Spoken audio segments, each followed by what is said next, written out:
Információs napot tartott az Éltes Mátyás óvoda általános iskola és egységes gyógypedagógiai módszertani intézmény az elnyert TÁMOP pályázatáról.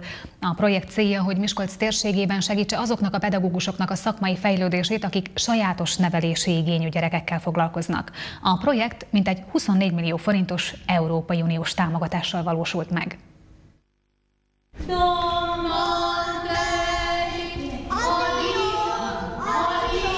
Népi gyermekjátékkal és tánccal készültek az intézmény óvodásai az ünnepi műsorra. Ezután egy hallássérült kislány mondott verset. Siet, nem érek rá, lehet kétélni, kivinni a szemetet, kitakarítani. A rendezvény résztvevőit köszöntötte a város alpolgármestere is. Azokban a családokban, ahol hátránnyal küzdő sajátos nevelési igényű gyerekeket nevelnek, nagyon jól tudják, hogy milyen fontos az, hogy működjön egy olyan óvoda-iskola funkció a városba, aki képes arra, hogy ezeket a gyerekeket megfelelően fejlessze. Ez a pályázat az arra szolgál, hogy további módszertani fejlesztés, továbbképzés, eszközbeszerzés történjen, tehát gyakorlatilag ezt a munkát még eredményesebben, hatékonyabban tudják végezni. Az Éltes intézmény már 2004 óta foglalkozik sajátos nevelési igényű gyerekekkel.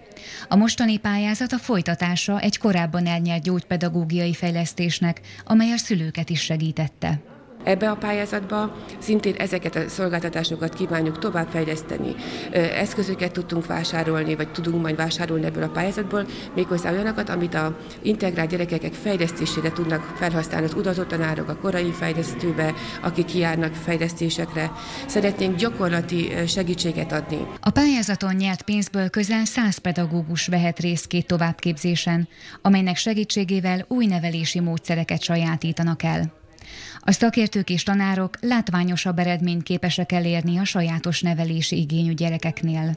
Olyan kézzelfogható segítséget fog nyújtani néhány dologban, mint például az integráló tanmenetek, ami azt fogja jelenteni, hogy a normál képességű gyerekek tanmeneteihez hozzáillesztjük a mi tanulásban akadályozott gyerekeink tanmenetét, és így az integráló kollégák sokkal hatékonyabban fogják tudni használni.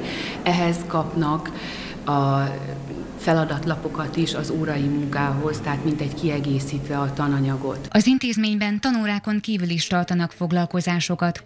Utazás és kirándulás esetén is biztosítanak szakképzett pedagógusokat a gyerekek számára.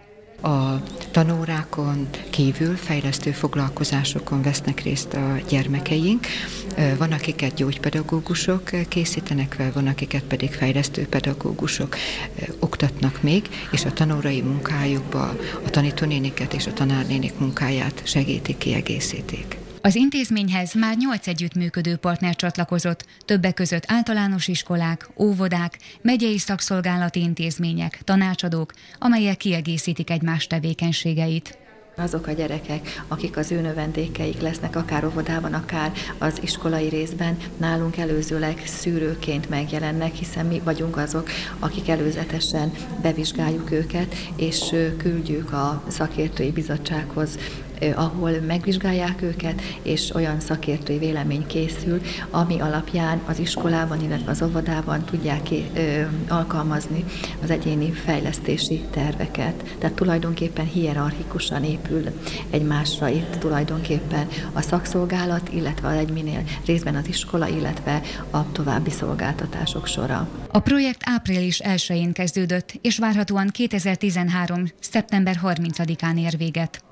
Az intézményben folytatják a fejlesztéseket, már benyújtották a pályázatot a TÁMOP 3. fordulójára, és pályáztak az iskolai tehetséggondozás témakörében is.